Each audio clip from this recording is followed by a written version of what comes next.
Welcome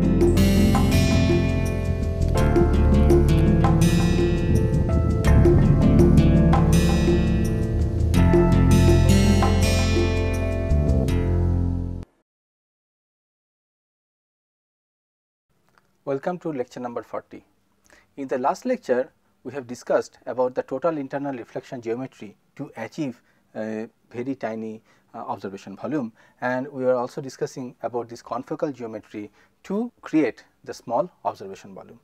In the confocal geometry, I was showing you this diagram with this animation, that if I have this excitation light and this is my lens, so this molecule is actually diffusing, and when this molecule will enter this observation volume, it will going to show the fluorescence, right, and when it will go out, right, then we will not going to see the fluorescence. So this is given here, right. You see, in this case, this is my excitation laser beam, right. When it will reach this sample position, let me define these samples are present throughout. Let us say this is your sample position. Starting from here, everywhere is your sample, everywhere is your sample, and when, so all are sample, right, all are sample. So if you just follow this excitation light, I will just take this, which color is this, blue one. So I will just take this same color and I will redraw this excitation light, please follow.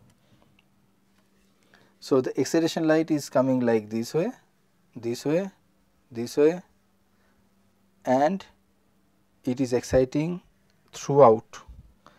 This is the other side of this excitation light beam, and then it will excite throughout. That means whatever the molecules are present within this shaded region, let me shade it nicely. So this shaded region will be excited, the whole shaded region will be excited. But obviously this volume is much more, right, it is not like a femtoliter, 1 femtoliter. So to get this 1 femtoliter, I must restrict my observation to some part of that, the tiniest part in the width of this excitation beam, as I told you in the last class, will be somewhere in the focal plane. That is the tiniest one, right, if you remember I showed you, right. So this is the spot size, right, and so the observation volume, if I can restrict around this region, then that will be the tiniest, right. So if you restrict your observation around this region, then the size, the volume will be more than this, that is for sure. So I need to do something over here, so that, right, although the molecules which are present here or here or here or here, everywhere the molecule will give fluorescence, but I will not going to detect the fluorescence from everywhere. I will going to detect the fluorescence only from a specific position, right, within this observation volume. How to achieve that? That is the question, right. It is simple, that if you just put a pinhole over here, right, I just put a pinhole. Now let me erase all those things and you follow this line.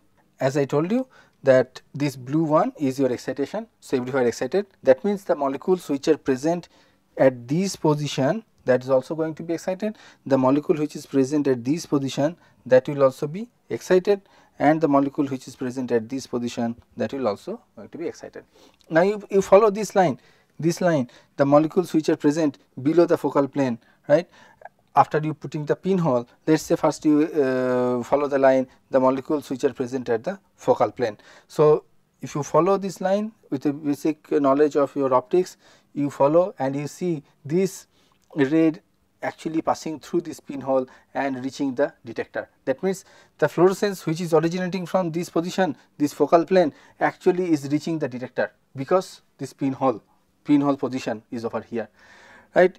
Now keeping this pinhole position same, I mean, do not move it now, keep the pinhole position same, keeping this pinhole position same. Now if you follow the line, the ray diagram of this light originating from this particular position, you see, the follow it here, it will be something like this, and then it will go like this way, this way, and it is blocked. This part is blocked over, this part is blocked over there, right. So, it cannot reach the detector.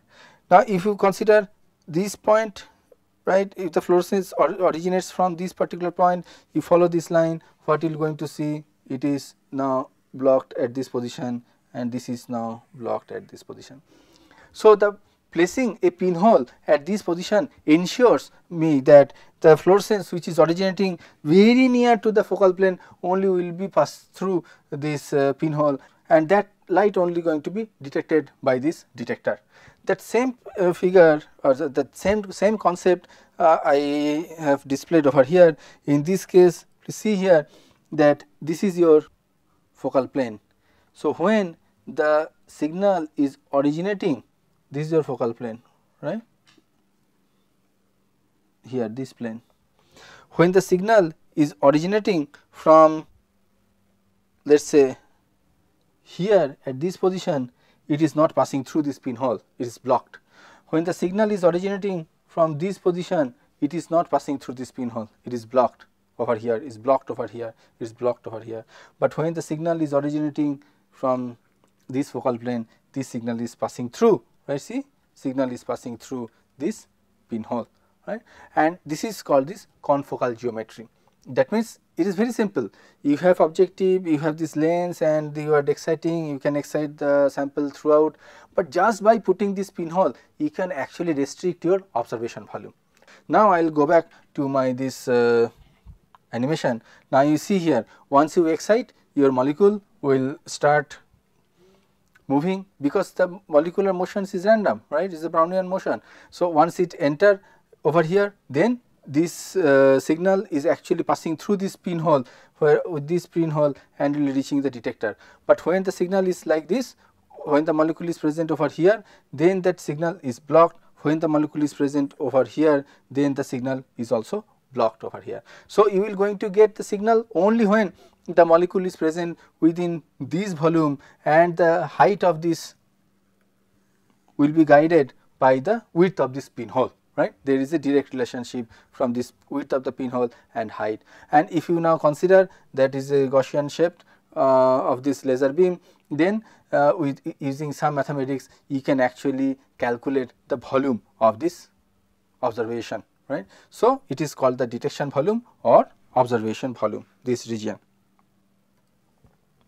or observation volume.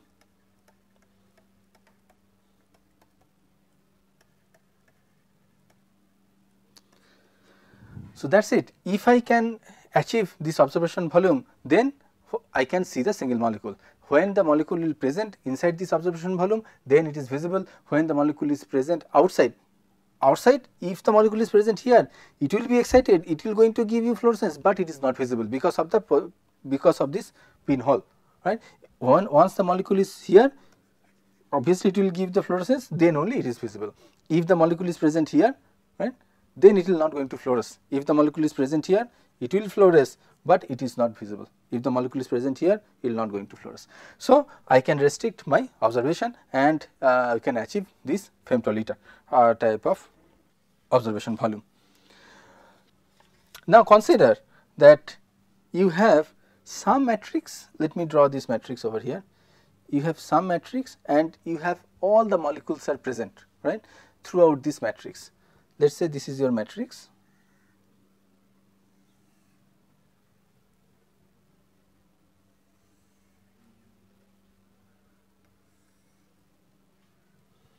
Let us say it is a polymer matrix, and in this polymer matrix the molecules are present, right, and you have sufficiently dilute condition, so that the between the two molecules are far apart. One molecule is here, another molecule is here, like this molecules are present.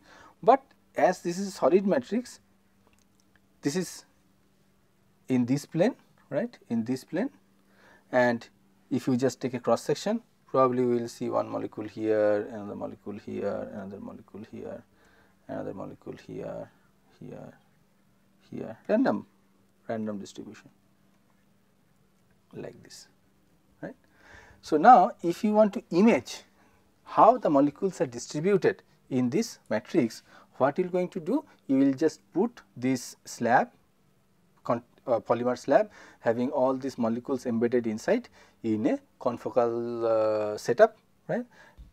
In the confocal setup, you have this observation volume. The observation volume is having certain width and certain height, right. The width is guided by this diffraction limited focusing, which is the approximately half of this wavelength, right. So, you will get a spot size like this way, and then you will get a depth because of the presence of pinhole. Let us say this is your resolution. So, if you scan, what you are going to see, either this layer of this molecule, this is layer 1, right, let us say, and obviously below that there will be another layer, right. Below to this layer there will be another layer, like this is a layer by layer. So, depending on which one you are actually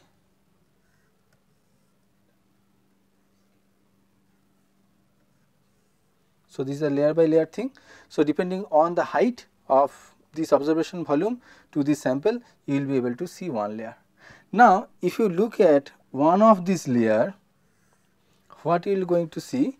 You will going to see these molecules, because you will going to scan, right, this observation volume.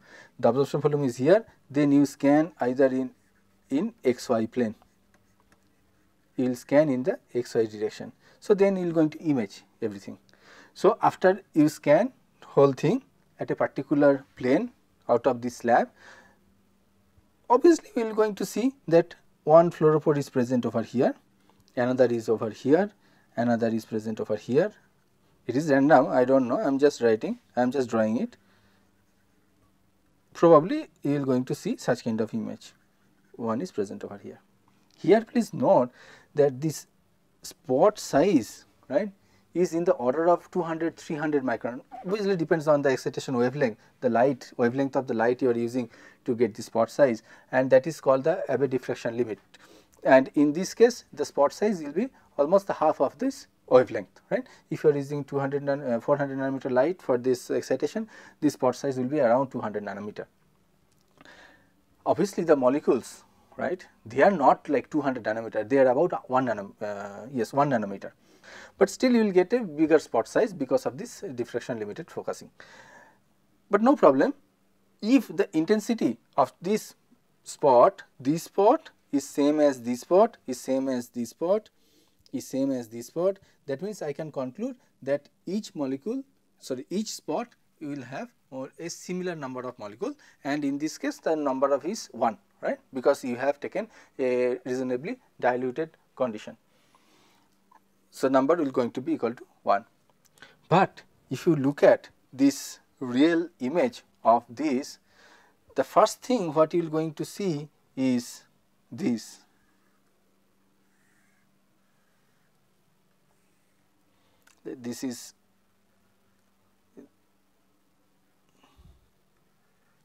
These are the molecules, right. What you are going to see is that some of them are light, some of them are dark. I mean, it means that intensity is more, and for some intensity is even more. So, there is some distribution in the intensity. Does it mean that more than one molecule is present? As I have taken a sufficiently dilute concentration, then it is unlikely that in one place 2 molecules will be there, in the other place none of them is there, right, for this even distribution of this molecule in this particular medium, considering that there is no specific interaction and all the location in this matrix are equally probable for this type of molecule which is present in the system.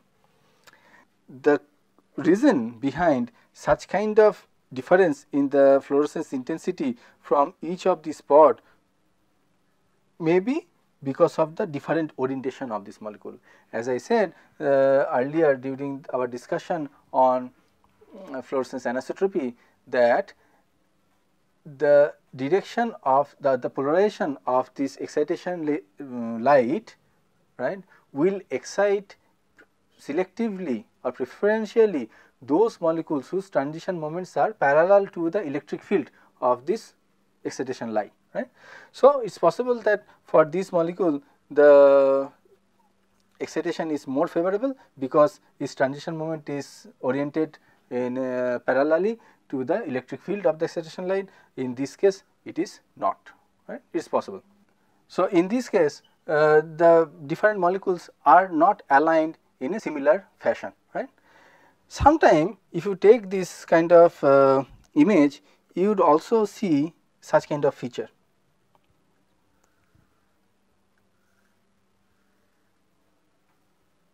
Like this is your, this is not a full circle, this is a half circle, right.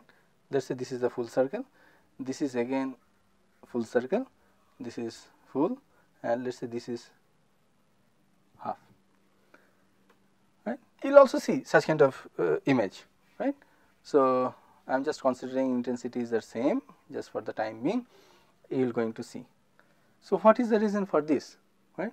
Because you are going to scan your laser, right, throughout this matrix. Here when you are scanning like this. Let me change the color quickly. You are scanning like this, you are going from here to here, you are coming like this and then like this and then like this and then like this, right. Like this you are scanning and you are creating this image starting from here, here and then like this.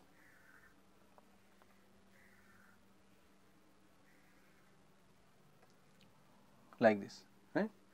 It means that when you are seeing here this fluorescence is on, but when you are coming back it is off. That is, the half circle is fluorescent, not the full circle, right.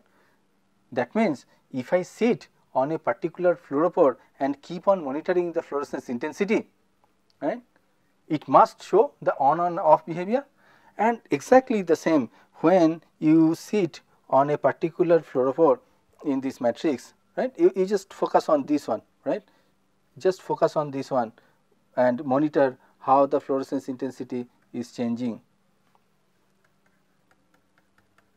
with time, right. Then if you plot this fluorescence intensity with time, what you are going to see is a kind of fluctuation. The fluorescence intensity is more and it is like this, and then it become like this and stay sometime from here, and then again it will increase, it will stay like this way, and then again it will come back and stay like this, and ultimately it will never come back, it is 0. And this is called the blinking of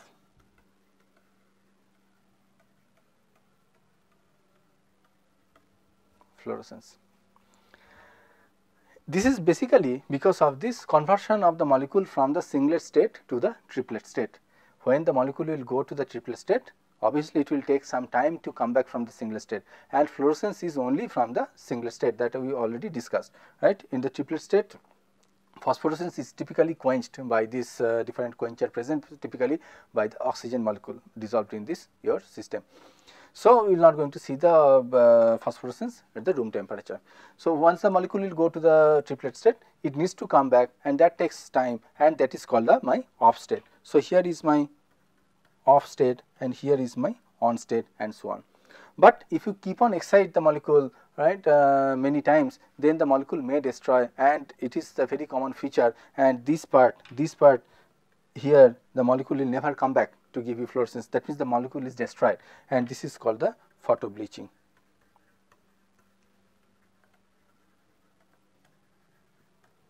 Right. Okay, so these are the typical behavior of this molecular fluorescence, but single molecule fluorescence. Now, if you just sit over on a particular molecule, right, and you just keep on monitoring until and unless this molecule will go bad, that means photo bleached, right, then you can get several information about this molecule. For example, you will going to see the single molecule spectra, you will be able to see single molecule lifetime,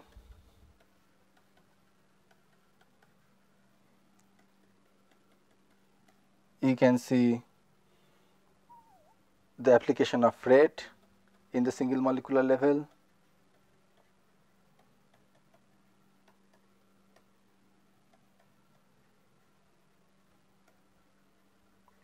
and many other application is possible. But I would like to tell you one important application which is not in the solid matrix, but in the solution state, right. And if this is my observation volume, now you have a clear idea about this observation volume, right. When the molecule will come within this observation volume is my molecular trajectory. Here the molecule is non-fluorescent.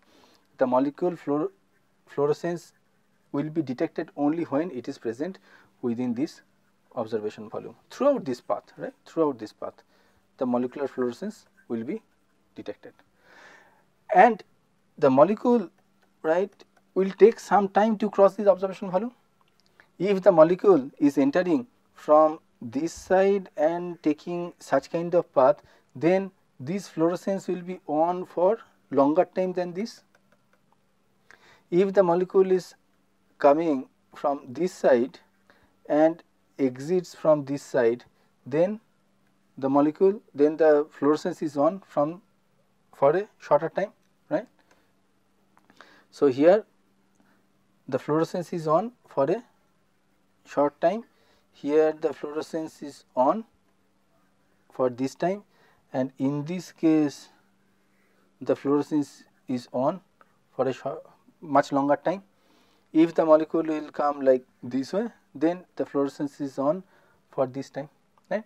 So if you now monitor the fluorescence, right, as a function of time, then what you are going to see, you will see there is no fluorescence. This is the fluorescence intensity, this Ft is the fluorescence intensity from the observation volume, right. So in this case the fluorescence intensity is on for when it is present like this. So fluorescence intensity is on and then fluorescence intensity off. That means none of these molecules are present here. If none of them is present, although the molecule here is getting excited, because your excitation light is like this, right, it is excited, but you will get the fluorescence only when this is not excited, right. This is excited, but you will only get the fluorescence only when it is present within this observation volume. That height is determined by the width of the pinhole, the size of the pinhole, right. So then again once the molecule will enter, it will be like this, and then like this, like this, like this, and so on, right. Now so there will be fluorescence intensity fluctuation, right. I can simply write this as intensity fluctuation. Now you consider the diffusion of this molecule in and out of this observation volume is slow, right. Then this self similarity of this fluorescence fluctuation will be more, because the molecule is present for the longer time within this observation volume, the fluorescence is on, and if it fluctuates rapidly, then the self similarity of this fluorescence fluctuation will be less. So that depends on how quickly the molecule is coming in and going in and coming out of this observation volume, right. So if I consider a short time period, for very short time period, right, obviously there will be lot of self similarity, right. If I consider this fluctuation now and this fluctuation after a very small time, that means the fluctuation should be very similar, right. Then there is a lot of self similarity. But if I now consider this fluctuation and same fluctuation after certain time, after some time, then the self similarity will be lost. But if these fluctuation widths are more, right, if this is on for longer time, let us say if it is on for this time, this whole time region, then it is off, and then it is on for this whole time region, then even for this case compared to the black one, in this case after a certain time that self similarity will remain very high, right? And that self similarity is expressed by this fluorescence autocorrelation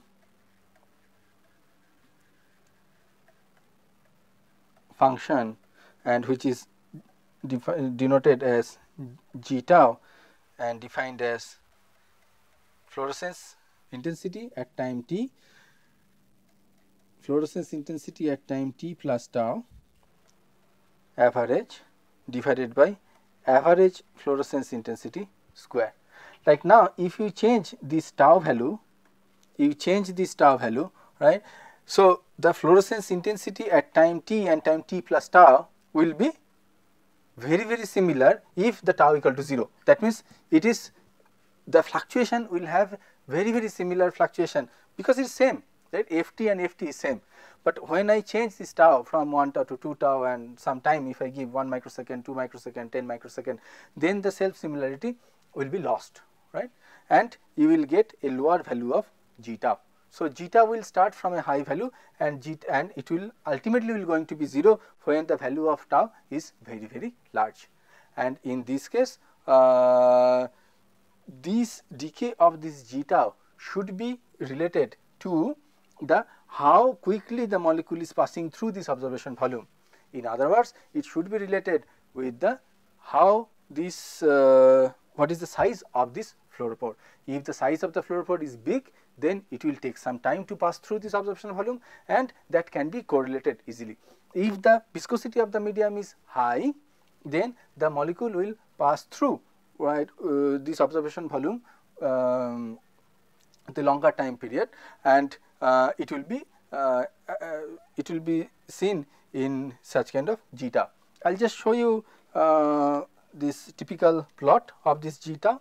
As you can see here, the g tau is plotted against this obviously tau, right? This is tau is in the microsecond. So here is your 1 microsecond, 2 microsecond, 3 like that, 10 microsecond, 100 microsecond, 1000 microsecond, and so on. So you see this g tau value is very high, is about 1, right? Is about 1 over here. That means there is a lot of similarity between the Ft and Ft plus tau at 1 microsecond, right? But as that tau value is changing, it is going to be 0, but there is no self similarity, right, at 10 to the power 3. Now, if whatever I said, I expressed this in mathematics, right, then it should be related with the diffusion time. And if I show you that particular equation, now you see this g tau is related to this tau d, that how fast this molecule is passing through this absorption volume, and this is guided by this particular equation, right, and where n is the number of molecules present in this observation volume. Right? And you see that these experimental data, those circles, these experimental data are now fitted with this equation to get this value of tau d. Once you know the value of tau d from Stokes-Einstein relationship, you will be able to calculate what is the volume of this molecule if you know the viscosity and temperature, and vice versa. So this is a very important application in single molecule fluorescence, and this particular experiment is known as fluorescence correlation spectroscopy.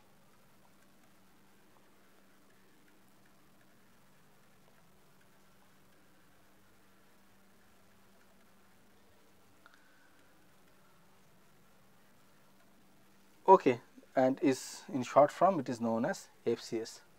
Okay, so we will finish here as our time is up.